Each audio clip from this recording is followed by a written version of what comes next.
Good evening. Please rise for the Pledge of Allegiance. Pledge allegiance to the flag of the United States of America and to the republic for which it stands, one nation, under God, indivisible, with liberty and justice for all.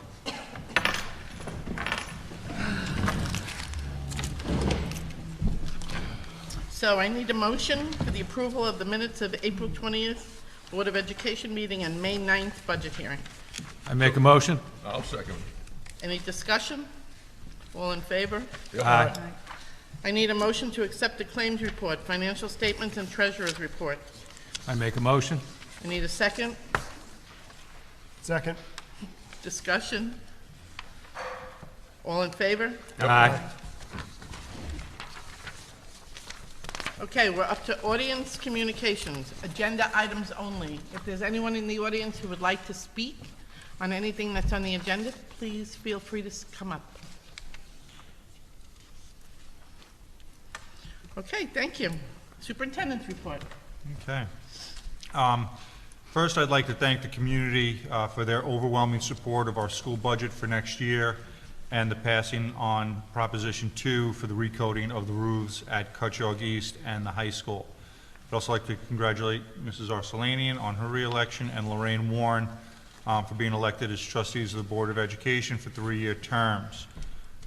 We want to thank candidate Lauren Acker for participating in the election, and also thank Mary Lynn Hogue for her years of service and dedication to the Cutchogue School District. She has decided not to run again for another term. We want to congratulate Megan Teffenhart, who has been named the 2023 recipient of the Suffolk section of the Science Teachers Association as the Elementary Science Teacher of the Year. Mrs. Teffenhart will be honored at an awards dinner next week for her remarkable contributions to science education. So congratulations to Megan.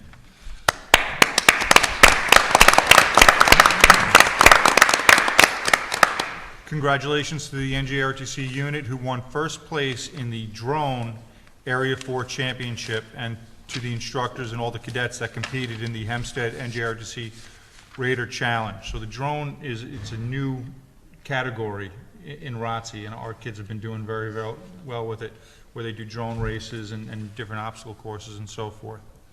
But our cadets that went to the Raider Challenge came home with 13 trophies and the Commander Cups as overall winners out of the 10 units that participated. So congratulations to them. I think we want to clap for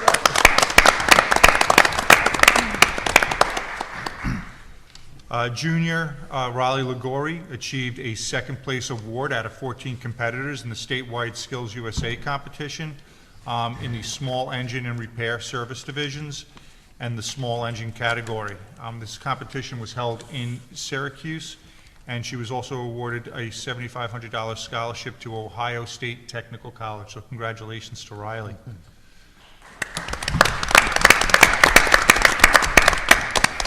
And we are entering, the end of the year, and some of our traditional events that we have for our students. We're going to start off with the juniors and seniors will be, and their guests are going to be, they're looking forward to this year's prom, which is going to be on Thursday, Friday, May 25th at the Hyatt Place in Riverhead. Good catch, Dave. Thank you. Again, we invite the public to come. We have the reception here at 6 o'clock on the front lawn. So we invite the public and the board to come attend and see the students all dressed up. It's always a fun event. And then we have our upcoming concerts. All of our concerts do start at 7 p.m. So May 22nd will be the junior high spring concert. May 23rd will be the 4th grade concert, and May 25th will be the 5th and 6th grade concert. We moved up the high school concert. Mrs. Malusa is the director. She is pregnant, and we moved that up so she could get that concert in with her students. And good thing we did, because yesterday she had the baby, so that was good. At Cutchogue East, again, spring is in the air. Kindergarten held a tadpole baby shower to welcome their baby frogs into the classroom. The students are excited to observe the tadpoles as they're going to transform into frogs. And Cutchogue East has a new mascot, Rosie the Duck. Last week, a female duck flew into the library courtyard, has made a nest, and has laid some eggs. We've been in contact with the animal shelter, and they recommend that we leave her alone. She does fly out every once in a while to, I guess, get some food, and then comes back to sit on her eggs. And the students had set up a survey, and that's how we came up with the name of Rosie. And there's a 24-hour cam on her that you can go and look and see what she's doing 24 hours, so the classrooms are checking on her to see how she does. And we're predicting maybe the end of next week or early the next week after that, that if those eggs are going to hatch, that's when that would happen. And don't ask me what we're going to do with them when that happens. We'll cross that bridge when we come to it.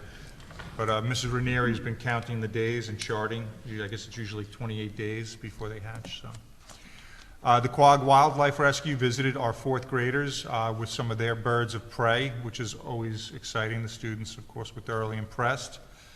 And some of our retirees have been coming back into the building to work with our students. Retiree Peggy Dixon came back to Cutchogue East as a guest author, and she read her book Moonglow to the 3rd and 4th grade. And then the other day, I went and visited with retirees Elizabeth Fletcher, Nancy Reeve, and Carol O'Connor, who were helping the first graders make quilts. They had their sewing machines set up in the old science lab. They do good work. That was part of a geometry unit where the kids they were helping the students make the quilts. 3rd grade has been creating their butterfly habitats since their larvae arrived, and we'll hopefully have some monarch butterflies next month. And Cutchogue East, the milkweed in front of the building is coming up. They've had milkweed planted there, so again, looking to attract some more monarch butterflies. And the kids are getting back outside. The garden nature, morning fitness, and frisbee club have all started, and the students have been extremely excited to get outside and to play. And our new art teacher, Devin Costello, is off to a great start. His classes are running well, and he's taken over the art clubs that the previous teacher had been running. So we're moving along well there. And at the high school, thankfully, the AP testing has wrapped up. The students are working hard at all that. It's a grind for them. The junior high math and special education teachers participated in an Envision math training last week, which is good, and we have a lot of different field trips taking place now. Last Friday, the art students and Mrs. Rose went to the Longhouse Reserve. And again, where was the trip today? Today was Orient and Greenport for film and sculpture. Okay, and a bunch of our art students were out again. Ms. Pelzar's TV production class spent the day at Hofstra University for the 2023 Broadcasting Awards for Senior High. These are the BASH Awards. These are the awards that Mr. Gamberg over at Southold had set up years ago. The event's grown island-wide and is now held at Hofstra. It was held at the School of Communication and were sponsored by ABC and Newsday. The students toured Hofstra's film and broadcasting studios, participated in the student-led broadcasting discussion, and the demo called Bash Live. They took home 2 awards in the video contest, so congratulations to that class. And our PTA and PTSA sponsored teacher appreciation luncheons and brightened up the building on those days. So on behalf of the faculty and staff, thank you to the PTA and the PTSA. And the STEM wing renovation is moving at a very, very rapid pace. We anticipate that beginning next week, that they'll be going double sessions, day and night, while most other schools are waiting for the summer. So the labor is there now, and the companies that we're working with want to get going on that work, so that's ramping up.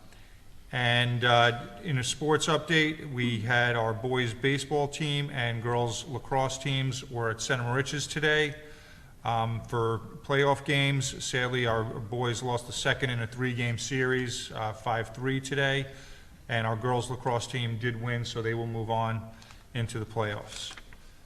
And that's where we are in postseason sports. We also have some track athletes that are still competing and moving on to league and county championships. So congratulations to them. Thank you, Mr. Petretti. High school leadership update. Mr. Calise, your last hurrah. You've done a nice job all year, Marco. Thank you.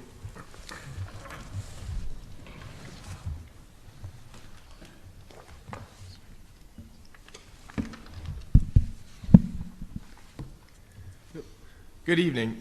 My name is Marco Calise, and this year I am serving as high school student body president.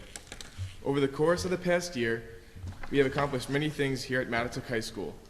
Through organizing events such as the Pep Rally, Spirit Week leading up to the Tucker Bowl, the annual semi-formal, and class elections, the Student Council has played an integral role in creating a strong sense of school spirit and continued to carry out traditions that have lasted generations.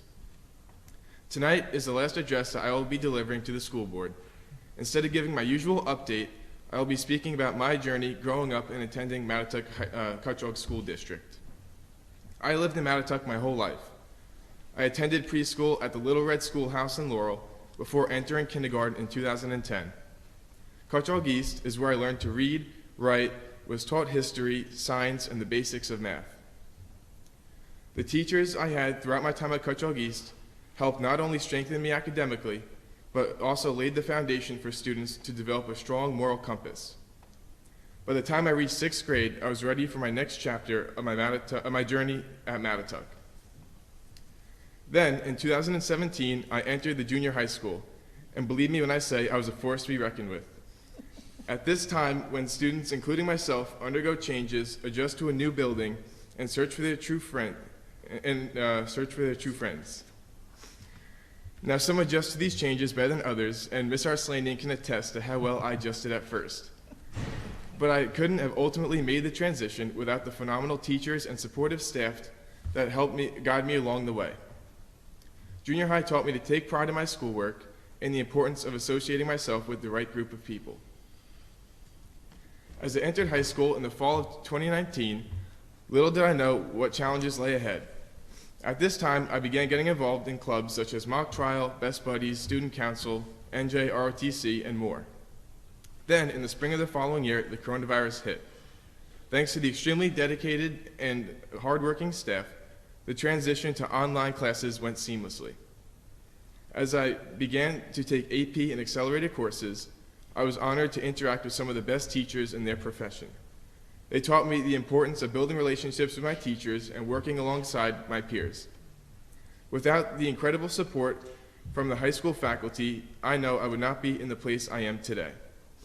Next year, I'll be attending the University of South Carolina as a part of their honors college, and I'm also a Navy ROTC scholarship recipient. And upon graduation from college, I will be commissioned into the Navy as an officer. Growing up in a small town offers a special childhood for many students in our community. In this day and age of ever-expanding urban sprawl, it's important to preserve the special place our community has to offer. As enrollment continues to drop, maintaining the variety of courses and extracurricular activities offered to our students should be of the utmost importance. Now, as I move on in pursuit of a higher education, I know I'll never forget where I came from and the amazing people who helped shape me into the young man I am today. I want to give a special thank you to the members of the board, the administration, and the faculty. Your hard work and dedication is truly recognized and appreciated. Thank you, Marco.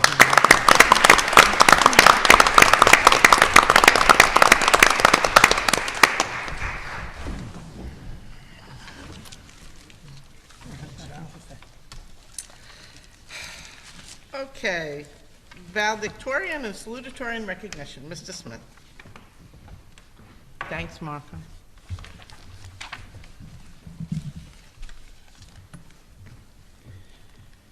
Good evening. I would like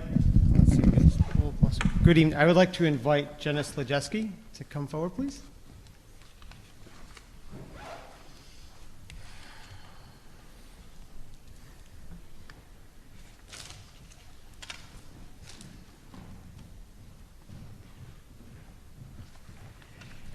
It is my honor and privilege to introduce our salutatorian for the class of 2023, Jenna Slajeski.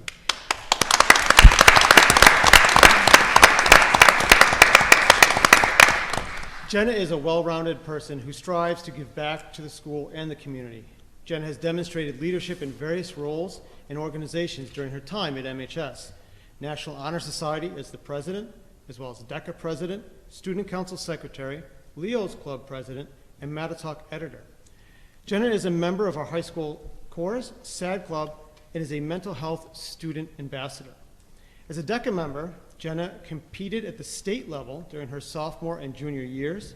Jenna has also participated in both soccer and basketball. She was one of the captains for basketball. And she was recognized as an academic all-county athlete and an athletic unsung hero. Jenna has been designated as an AP Scholar with honors and graduates with a GPA of 98.2. Jenna has a weighted GPA of 100.16 and will be attending Villanova in the fall to pursue a degree in finance. Our salutatorian, Jenna Slajeski.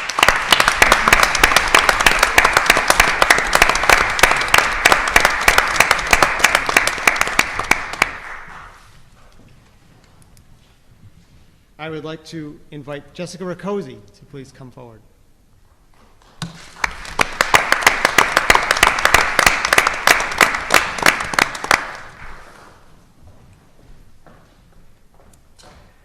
It is my honor and privilege to introduce our valedictorian for the class of 2023, Jessica Riccozzi. Jessica is a gifted student who has taken on a rigorous course load. Jessica is also an extremely creative person who has excelled musically. Jessica is a member of our concert band, jazz ensemble, and executive board of the Tri-M Music Honor Society. She's been selected to Skamia, Hamea, and NISK Music Festivals. Jessica is the treasurer of the National Honor Society, and she's accomplished a tremendous amount of academic success. As an athlete, Jessica has excelled at softball, cross country. She was a member of the Section 11 state team, winter track, and spring track. Jessica is also a founding member of our new botany club. Jessica graduates with a GPA of 98.4 and a weighted GPA of 100.34. She's recognized as an AP Scholar with distinction. Jessica will attend Cornell University in the fall to pursue a degree in biomedical engineering. Our valedictorian, Jessica Riccozzi.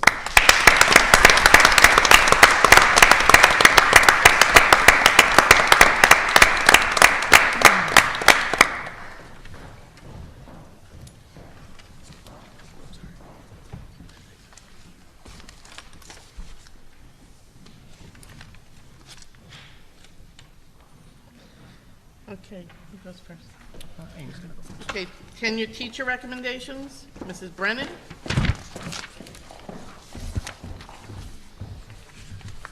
Good evening. I'd like to welcome Kayla Flowers to join me at the podium.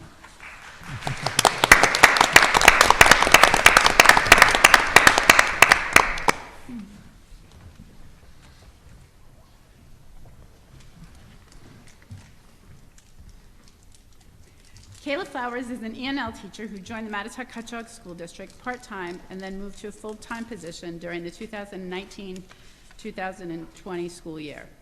Kayla has a warm and kind demeanor that helps to support her students and as well as her colleagues. Whether she is working with students in her E&L classroom or in a colleague's classroom as they co-teach, she provides her students with a warm, supportive environment that allows them to feel safe and take the risks necessary for learning. When I think of Kayla, I recall her often walking down the hallway holding the hands of our youngest and most recent newcomers to Cutchogue East. If you can create this image in your mind, you'll feel the warmth that she brings to her students each and every day. In the classroom, Kayla is a brilliant co-teacher who works collaboratively with her colleagues to ensure that students receive the support they need to develop their language skills. Kayla actively participates in many of our school events. She greets our youngest incoming students at the kindergarten screening process with her friendly and warm presence that is the perfect match to greet our incoming kindergartners. She has facilitated our E&L family nights, our E&L picnic, and memorable Thanksgiving feasts that our students enjoyed so much. Kayla has been an instructor in our Extended Learning Day program and our summer reading and math camp.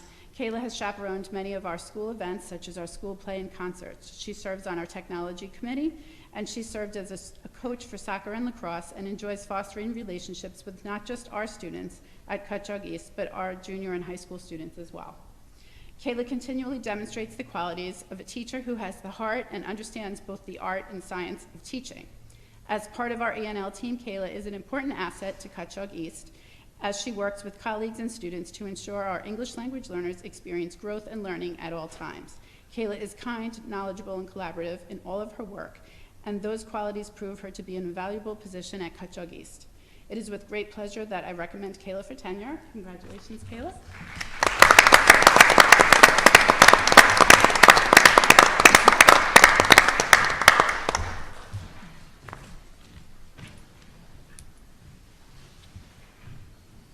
And now I'd like to invite Jacqueline Veer to join me at the podium.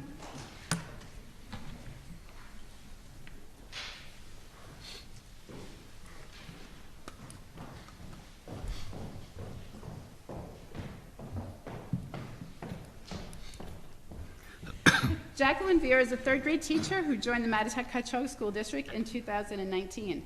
Jacqueline has an energetic and positive energy that creates a classroom environment where all learners believe they will learn. She helps students to develop a confidence that supports their learning and growth across their academic and social emotional domains. In the classroom, Jacqueline provides a structured environment that is predictable to students so that they have clear expectations within an environment that is warm and supportive. And this allows learners to take the necessary risks for learning. When I think of Jacqueline, the image that comes to my mind is that of her students listening intently as she shares her own writing with them while she demonstrates the work that a writer does, having the expectation that her students will then engage in the writing process as she confers with them and engages in small group strategy lessons during her writing workshop. In addition to her elementary certifications, Jacqueline is also certified to teach English language learners and utilizes this background to ensure that all learners in her classroom are supported. Jacqueline contributes to our school as an active member of our Wellness, Climate, and Culture Committee. She's led parent workshops in STEAM, math, and writing workshop. During our recent Family Math Night, she organized and led a center that taught parents and students how to use playing cards to engage in math games for practicing math skills. Jacqueline is a supporter of our PTA and regularly attends events such as our fall social trunk or treat and chaperones various school activities such as STEAM night or Cutchogue East play and field trips. She's been an instructor for our Extended Learning Day program and our summer reading and math camp. Jacqueline has proved to be a leader in her grade level this year as she took on the role of the third grade lead teacher. Her leadership in this area is an important asset to Cutchogue East and is greatly appreciated. In the classroom, Jacqueline is a brilliant teacher who brings creativity and collaboration not only to her classroom, but to her grade level. Jacqueline continually demonstrates the qualities of a teacher who is kind, caring, and understands both the art and science of teaching. As part of our third grade team, Jacqueline is an important asset to Cutchogue East as she works with colleagues and students to ensure our students experience growth and learning at all times. Jacqueline is positive, creative, and knowledgeable in all of her work. These qualities prove her to be invaluable to her position at Cutchogue East. It is with great pleasure that I recommend Jacqueline for tenure. Congratulations, Jacqueline.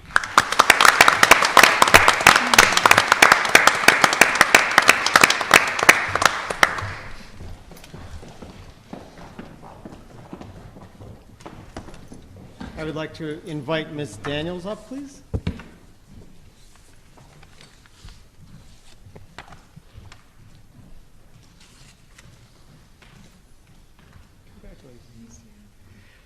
Ms. Daniels is a true example of the belief that students come first. We can see this in the way she interacts with her students and the way she approaches instruction. She creates a classroom atmosphere that is warm and inviting, a place where students feel as though they can take academic risks and become excited about learning. This is because Ms. Daniels infuses her enthusiasm and energy into each lesson. She also puts students first in her lesson design, varying her instructional strategies to improve student learning. Students come out of her classes with new understanding of and appreciation for Spanish language and culture. Outside of her classroom, Ms. Daniels continues to contribute to the MHS community in meaningful ways. She's been involved in athletics over the years, coaching volleyball, lacrosse, and soccer. For the past 2 years, she has also been the junior class advisor, a position that, among other duties, is tasked with the organization of the junior prom. The prom is one of the traditional signature events of the high school experience, and for the class advisor, it requires a tremendous amount of time and effort.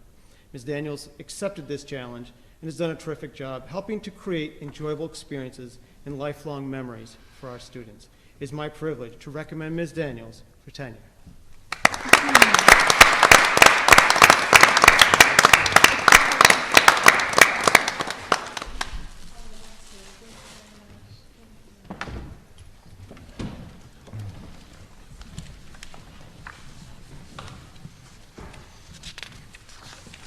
Congratulations to all you guys. Happy to have you on board, that's for sure. Okay, now a department report, math and literacy curriculum.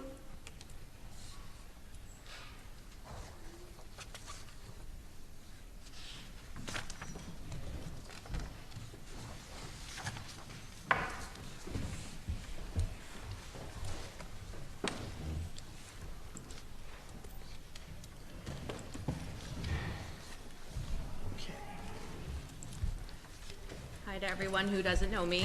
I'm Leah Familetti. I started here actually as a special education teacher for 15 years. I taught all grades K through 5 in ICT, taught special class, grades 2, 3, and 4, for 6 of those years. Currently the literacy coach and the math coach and the MTSS data and meetings coordinator. But my biggest role is to support teachers in instructional practices and curricular implementation to enhance student learning and growth. I think of my role as kind of a 10-part role. As you heard in some of what I mentioned already, I support teachers with data, resources, mentorship, curriculum specialists and instructional specialists, classroom supporter, learning facilitator, teacher liaison, a catalyst for change, and always a learner. The role of being an instructional coach has quite a varied scope. It's important that I have a comprehensive understanding of each of the grade levels math and literacy curriculum as it relates to the next gen standards. Listen and look for what teachers need in order to feel successful with the curriculum to make the biggest impact on student achievement. The professional development for teachers that we provide requires me to consult with staff developers to design meaningful professional development based on what they need, what the current research is for best practice, and how they can best meet the needs of the students in front of them.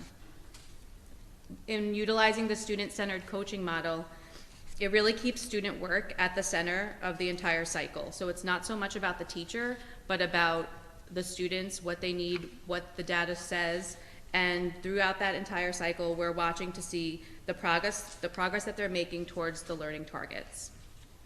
I have done sitting with teachers to develop scope and sequence and pacing calendars for both the literacy and math curriculum to figure out how we can best implement the current curriculums throughout the course of the year without going too fast or too slow, and really making sure that it's coinciding with where their students are performing.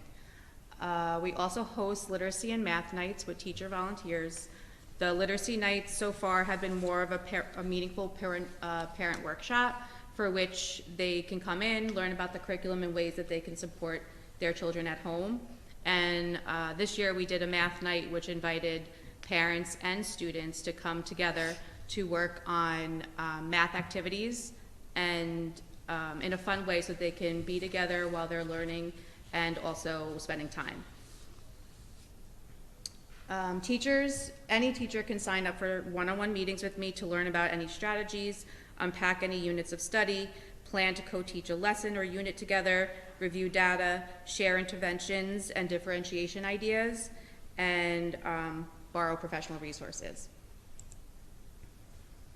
So as far as the coaching in action as a mentor, resource provider, and learning facilitator, I have been in classrooms for coaching cycles to which teachers, it's like a gradual release, just like we would use with our students, where we first watch how I would do it or how, what they want to see modeled so that they can try it on their own. And then they would do parts of it with me, and then they would do it on their own. And throughout that entire process, we would be mostly interested in how the students are responding. We've also developed a book room for which we've collected resources around the building that already existed and house them in one spot for teachers to easily access guided reading books, math supplies, decodable text, anything that they feel they need in order to best meet the needs of their students. I do put out a monthly newsletter, basically stating the important dates that teachers need to remember, as well as access to helpful tools that they could use with their students. And they can access many of those things that they see in the newsletters, including the newsletters themselves, on the coaching website. This year, for professional development, our focus has been on reading with Jen Saravello's work for developing goals and strategies for students, including them in this process, word study for grades 3 to 6 for utilizing words their way, and also math, really it's math overview of how to implement Envision for grades K to 2. Last year was grades 3 to 6.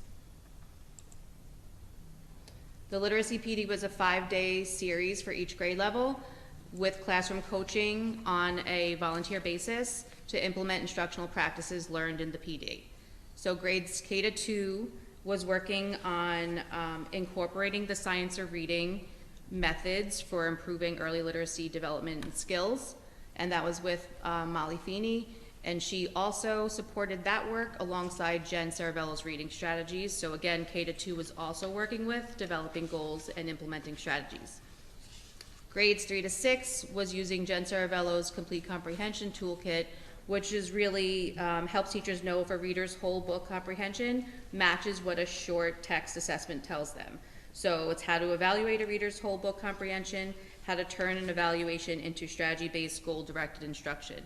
So the PD is very much student-centered and how to best respond to where students are showing us they are. Our 5-day 805 series on shifting the balance, which was a book created after the 5-decade-long vast interdisciplinary body of science-based research about reading and the issues related to reading and writing. So we had our K to 3 teachers come in to 5 different 805 meetings to learn about how they can adjust their practice to incorporate what the science says is missing from reading instruction. So how does all of this professional development, how is this supported so that the transfer of what they're learning in PD can happen in the classroom? What the work that we've done for Words Their Way is establishing solid Words Their Way procedures, analyzing spelling inventories, which is given 3 times a year to see if children are moving or progressing through the 5 different spelling stages, determine gaps, growth or lack of growth, and determine if there is a lack of growth, why, and how can we fix it. Purchasing of shared decodable text and training teachers how to align these texts with what the phonics assessments that students are taking are telling us.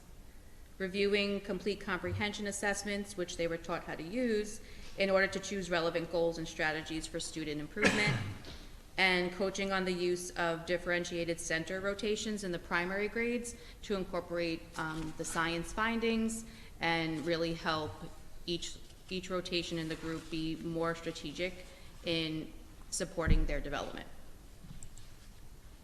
Our math PD this year for grades K to 2, as I mentioned before, was on implementation and getting comfortable with using Envision because it is much more rigorous than we're used to in the past. Fun fact to share is that last year when 3 to 6 started using Envision, the feedback was similar to the K to 2 feedback this year was this is too hard for students, they're not going to understand it, and I'm happy to report that in the second use of the program for grades 3 to 6, they are really saying some great, wonderful things about the program, how they've seen the level of their kids' mathematics rise, that they are really surprised by how they underestimated what level their students could rise to. That if you give them the chance to show you that they can do it, many of them are doing it. So I'm excited to see how this plays out in the years to come. This year, for anyone who teaches 3 to 6 on a volunteer basis, I could come in and help them understand how to implement 3-act math, which is really about real life math, and it's in 3 separate parts, one being a video that engages them about real world math. The second one is having them kind of come up with a way that they could solve this problem presented in the first act, and then the third act shows the solution and kind of leads students to decide where they might have made a mistake in doing the math or where they might have learned from it or been correct about their guess. And it's video based, it's a little more engaging, and it's a quick lesson, but it allows for a lot of cooperative work. Anybody K through 6 could sign up for model lessons, which if they're confused about any part of the program, I would come in and help them problem solve how to best deliver that instruction, as well as how to fully incorporate the workshop model of math, which is less teacher directed and students just doing problems, but more about, okay, we're gonna learn about a topic, we're gonna work on it, and then the rest of the math period will be what you need in math. So whether you can deeper practice what was learned that day, or you're kind of struggling with a skill that's already been moved on from, but your teacher's still working on that with you. Coaching as a classroom supporter, instructional specialist, data coach, and curriculum specialist. Classroom supporter, I like to come or be invited to reading and writing celebrations. This is a second grade celebration for a realistic fiction unit. This is a first grade reading celebration where the little first graders got to pick which reading goal they were really proud of that they met, and chart who was using which strategy, and that was their celebration, but that was enough for them because they felt like they've accomplished something. I'd like to go in and help with math and how to utilize different manipulatives to get students, meet students where they're at. And as far as the data coaching part, looking at or helping teachers look at STAR report data, math assessment data, Fountas and Pinnell reading level data, and figuring out where their children's or students' weaknesses are and where we can remediate. I tend to collect after each universal screener the STAR reports for the whole school, class, and student, and map them out for the whole year to see who needs to come through the MTSS process, be classified as a tier 2 or tier 3 reading or math student, or who could be exited. And I do that in collectivity with the reading and math specialist. And as I had mentioned, I like to continue to learn, because if I don't continue learning, I can't continue to support teachers and therefore students. So keeping relevant information in reading and math at the forefront, listening to Jen Saravello's podcast, which is one of our big leaders in education right now and who we tend to do a lot of PD with right now. The 6 Shifts course, so learning more about how to implement the science of reading in our schools for students. Besides literacy and math, because without motivation and student willingness to do more, we really wouldn't get as much from our students. So running a course or book study on motivating the learner, so how to reach more kids based on what reaches them. And the next project to dive into is the 5 practices for orchestrating productive math discussions, which would be relevant for grades K through 6. As a teacher liaison, I try to make a best effort to listen to what the teachers need, what they feel their students are lacking, and what they need to help them succeed. I like to create curriculum calendars for them to stay on top of things that they may not be aware of. There's always a lot being thrown at us, and it's important to know what's coming up. Math pacing guides, literacy pacing guides, an advanced schedule of RTI meetings so they know when they are coming up and when they can bring their students, published schedule of upcoming PDs, and organizing summer literacy and math camp, making sure that every student who should be invited is invited. And this is just a collection of everything that's gone on this year. And that's it. Thank you. Okay, I have a couple questions.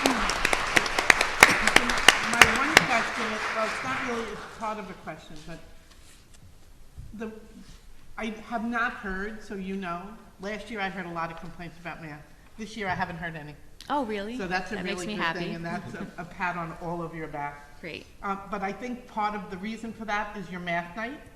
Okay. I got a lot of positive feedback about that. I'm wondering if you're planning on doing that again. Yes, and actually, in addition to ways to make the math night better next year, we also want to make our literacy night interactive like that as well. That's awesome. And my second question has to do with the developing of scope and sequence and pacing calendars. Mm-hmm.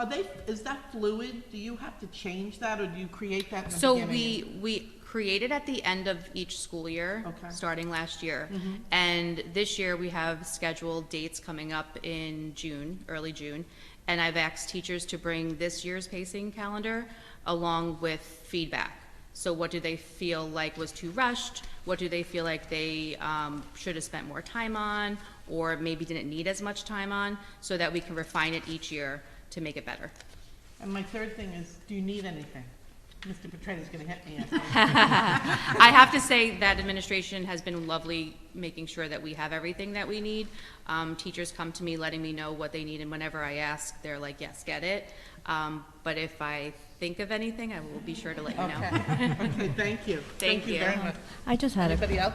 I just had a question Sure. on the spelling program, Yeah. the Words Their Way. Mhm. Have you seen a positive impact on the students' spelling ability? Because I know that was a concern last year. We actually have seen, I've been collecting the scores from each spelling inventory that's been taken since last year, since it was implemented, and the changes over from stages has been phenomenal. We've seen a lot of growth. I think, though, in hearing the teachers and seeing the spelling inventories myself, that the next step in professional development for them is how to carry over that instruction into their writing and reading time so that they see the connection. Great, thank you. You're welcome. Anybody else? Anybody else? Thank you, Leah. Thank you. Leah, thank you for the insight. Okay, Board of Ed monthly meeting committee reports, audit and finance, Mr. Haas. Yes, Audit and Finance met on May 11th. Number of things that we discussed. Senior citizen tax exemptions, there's two issues out there that this board is going to be dealing with in the near future. One is veterans disability partial exemption, and the other is partial tax exemption for real property for senior citizens. This it wouldn't change the amount of taxes that we receive from the town, but it would distribute those taxes differently among the homeowners.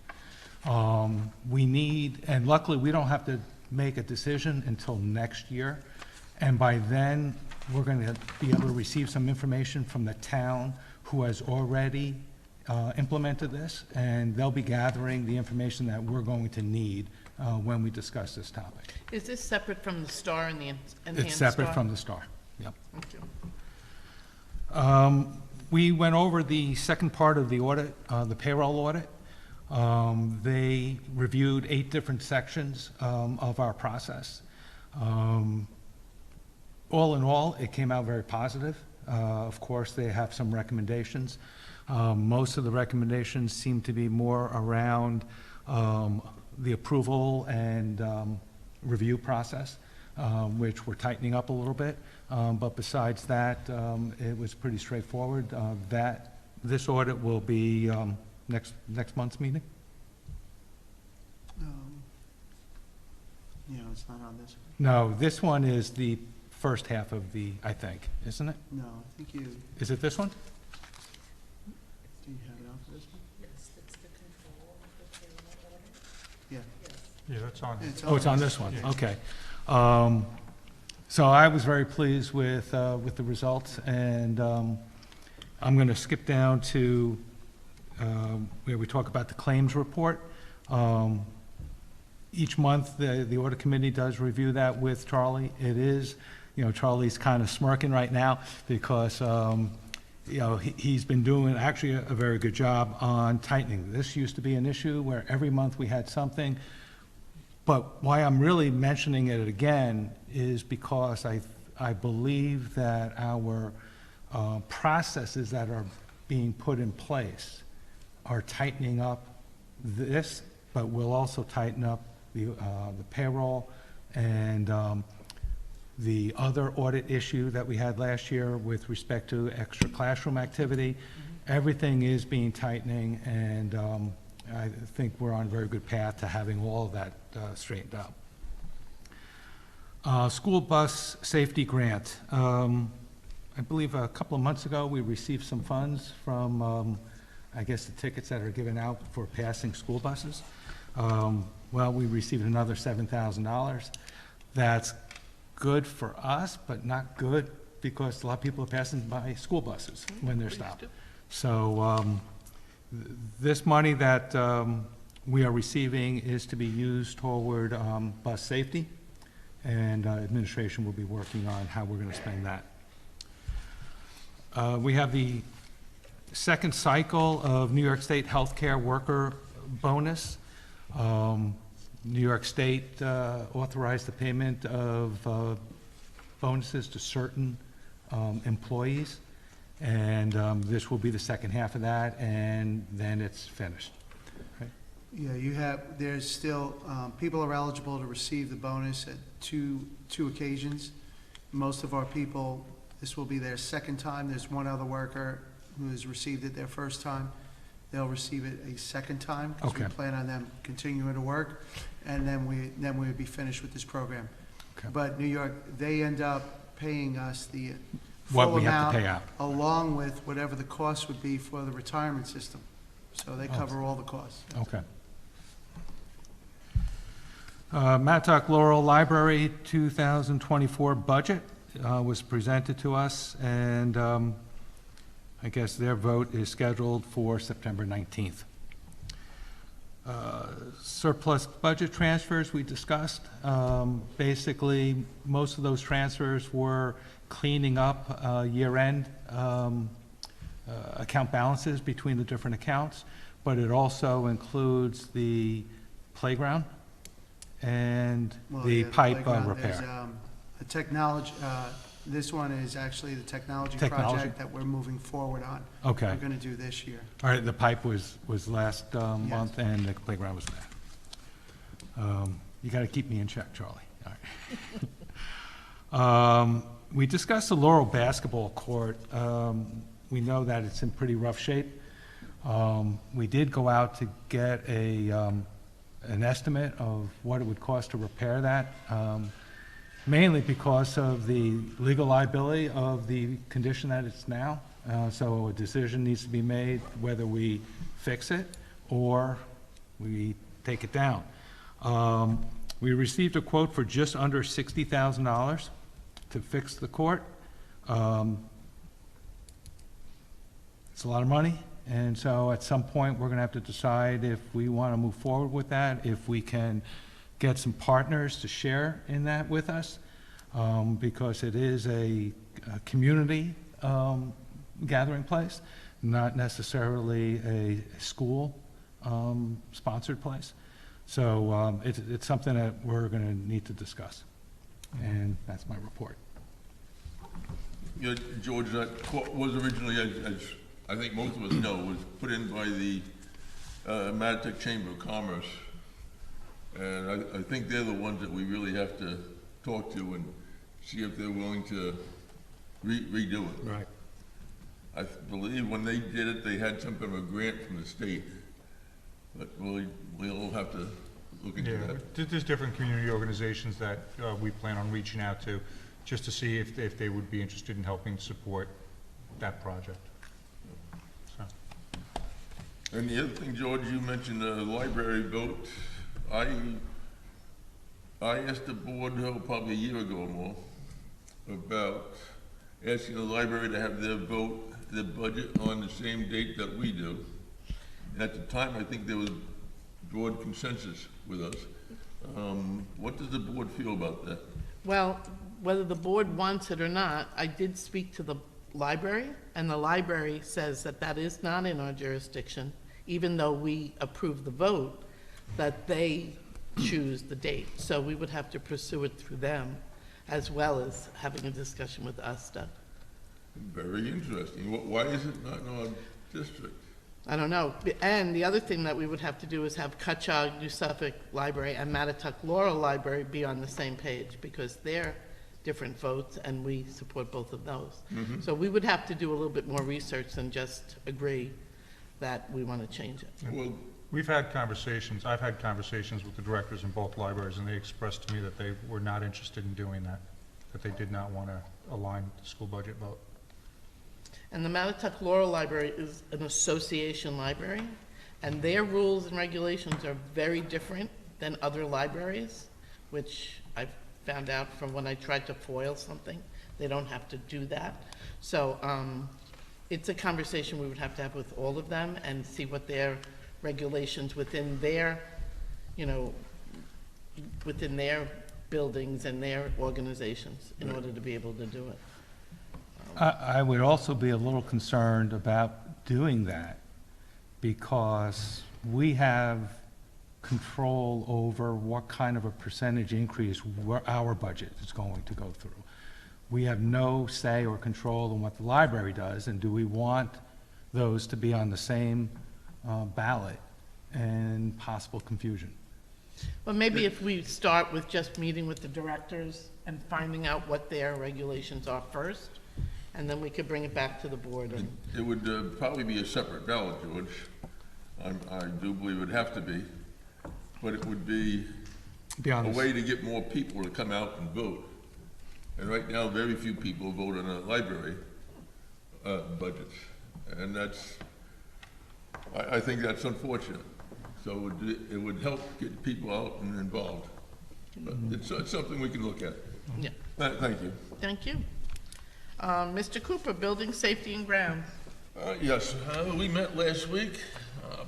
We discussed the playground at Cutchogue East, and just kids. And all playground equipment are gonna be done by the same vendor, it looks like.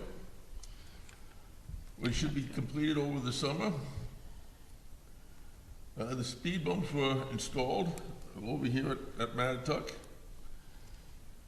Although they don't seem to affect me much when I go over them. No surprise, Doug. Well, I guess if you go over them slow to begin with, it didn't matter, right? If you go over them fast, it doesn't matter.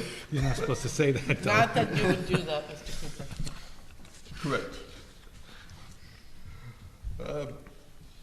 Facilities compliance plans have been updated and completed. Our varsity soccer field, which is showing some wear and tear and has some divots in it, we're going to be putting down, I believe it's 80 yards of topsoil to fill it in and make it smoother. I take for granted we'll be putting on some fertilizer and grass seed with that. The STEM wing, we toured the STEM wing, which was very interesting to see. It's been gutted. If we've been in it before, when students and everybody were using it, and now it's kind of like a hollow shell. They'll be moving some walls and doing some major improvements there. It'll be interesting to see. Construction manager, we discussed that. Two of our employees will be have agreed to work as our to manage the project, and I think that's going to save us some money. I think that was it. And there was some asbestos being cleared up at the STEM wing, and that'll be done. And the STEM wing, as Sean pointed out earlier, is moving right along. It'll be nice. Thank you. Okay, thank you. Mr. Cooper, I have a question on buildings and grounds. You may be able to answer it. The Laurel property, they were going to do another top coat on the new parking lot in the back. Do you know if that's been completed or scheduled? Haven't heard anything, Jeff. I'll find out. Okay. We gotta look into it. All right. Please call them, schedule it. Okay, Curriculum and Technology and Health, that's me. We had our state tests. There was a slight glitch beginning, because we started them on Monday, so we had some charging issues, and we won't do that again. Opt-outs continue to decrease. 8th grade looks like there were much less that took those tests, but remember that honors math is part of those numbers. And the teachers felt the test was fair, and everyone completed them on the computer. The summer program update, over 200 students were invited presently. Over 60 have enrolled. Less of the students that are on watch students have accepted, and 3 buses for transportation to go home are available, none for drop-off in the morning. 50 students have asked for transportation. Summer curriculum, writing course proposals, civic research, science, report cards with parent and student input should be complete by September. Oh, let me slow down. There's a comma missing. So the summer curriculum writing, you'll have civics writing, research, science, then there'll be report cards with parent and student input, and that should be completed by September, and then there'll be math, assessment, and literacy work, and there'll be AP research work. UPK, 44 applicants for 33 1/3 spots were for the lottery. Ms. Bieber conducted the lottery selection and letters were sent? Yes. Yeah. And this is something I want to initiate a discussion with the board. The 7th grade, who have just recently finished their state testing, are now being required to take field testing. and in ELA, and that's 100 minutes of field testing. I'd like to initiate a discussion on whether the board would consider a resolution for not doing field tests in the future. What are the benefits of field testing? So field testing is in place by the companies that the state contracts to create the state assessments. So they randomly pick whether it be Regents level courses or, 3 through 8 state testing, different schools so that they could pilot their tests. The issues that I've always had with it, and there's been times when I've actually turned down, declined to do it as the high school principal, is that it's a loss of instructional time. It is a disruption to the school day when you have to schedule these times and block off places, and the timing of them. We're just coming off of serious blocks of testing. And again, these are private corporations that are utilizing our students to test their products, is my feeling. And we're not receiving any information that's helping us with our kids. Do we receive any compensation? No. But we have to do it? It's encouraged that we do it, but I know that other districts have passed resolutions stating that they would not. And that takes away the juggling of, okay, maybe we'll do it, maybe we won't. So I know that other districts have done that. Encouraged by who, Sean? I know for a fact that Southampton has passed a resolution. No, I mean, you said we're encouraged to do it. By the state? By BOCES, Okay. yeah. And what is your opinion? I think we ought to Do away. listen to what the superintendent recommends. So we want to begin the discussion. I think it would be in haste if we made a decision now. But it is something that, I think that we should consider and, would take some additional, research on our part. But that would be my recommendation, is that we look in the future to adopt a resolution. We have time, because our state testing, we won't, typically that's, late spring, that takes place. So this already occurred this year? Yes. And it occurs every spring at Right, different levels. right. So, Well, part of it's occurred. We've done field tests in the Regents for English, chemistry, and earth science, and the 7th grade is about to come up. mhm. So 3/4 of it is done. at Done, this but point. there's still, and we're doing it. Yeah.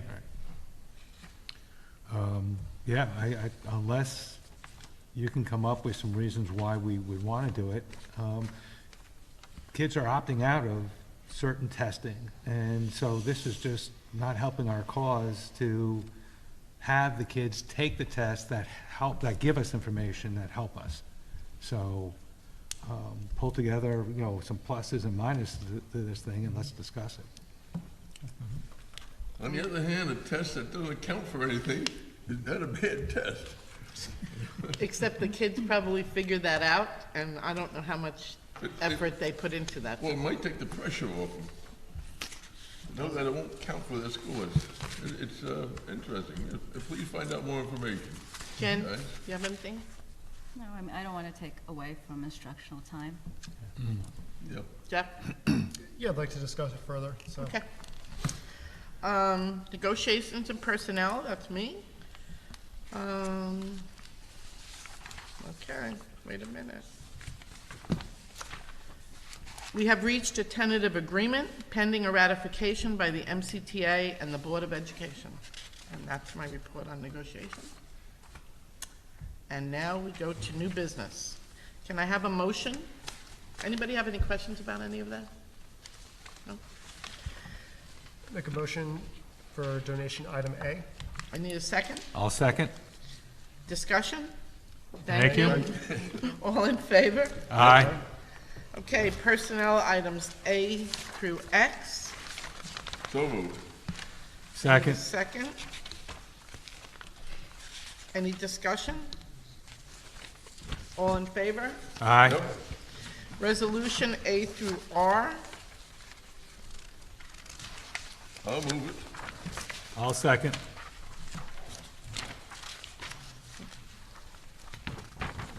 we're removing P. So it's A through O. I need a motion. All right, I'll make a motion, A I through O. need a second. Second. Discussion? All in favor? Aye. Now I need a motion for Q and R. I make a motion for Q and R. I need a Second. second. Discussion? All in favor? Aye. Okay. Other than agenda items, anybody in the audience like to come up and speak? Say hello? On anything not on the agenda or on the agenda? Anything? Okay, this is when Charlie is like, okay, all right. I need a motion to adjourn. I make a motion. I need a second. A second. All in favor? Aye. Good night.